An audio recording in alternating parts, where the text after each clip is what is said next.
Hi guys, Miss McGann here, and today we're reviewing some rounding skills. I've noticed in some of the calculations we've had to do recently with formulas and such, we've been getting these long, non-repeating decimals, so we're wanting to round just so we're not writing 100 million numbers. So I did want to just review place value and how to round.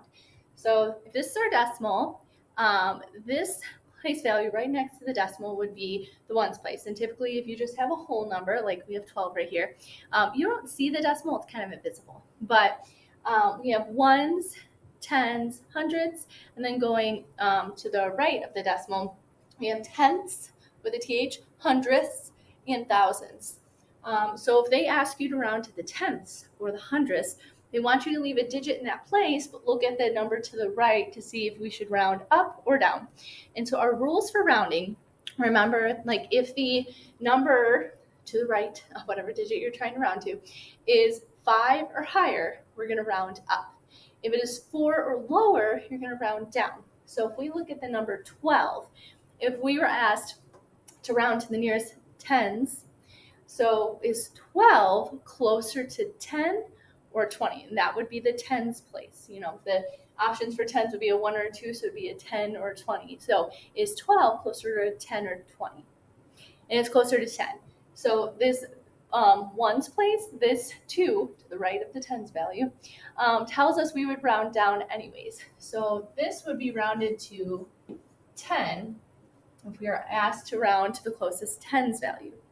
Okay, well, looking at this next one, we have 0.638 or 638 thousandths, right? This 8 is in the thousands place, and when we talk about place value, we always use the value of whatever the last digit is.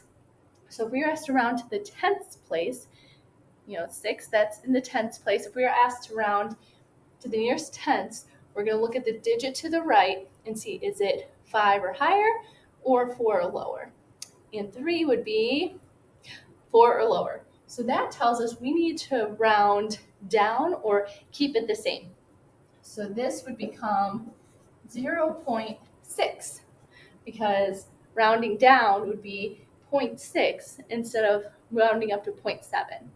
Does that make sense? It would be like zeros filling in, so 0.6000. Okay, awesome. We'll move on to the next one. So 0.638 again, but if we were asked to round to the hundredths, this is the hundredths place. So now our last digit should be in the hundredths place for our final answer with rounding. So we have a 3 here. We're going to look at the place value to the right to tell us, do we want to keep that the same or round it up? So should the 3 go up or stay the same? Should go up because 8 is 5 or higher. So this would be 0.64.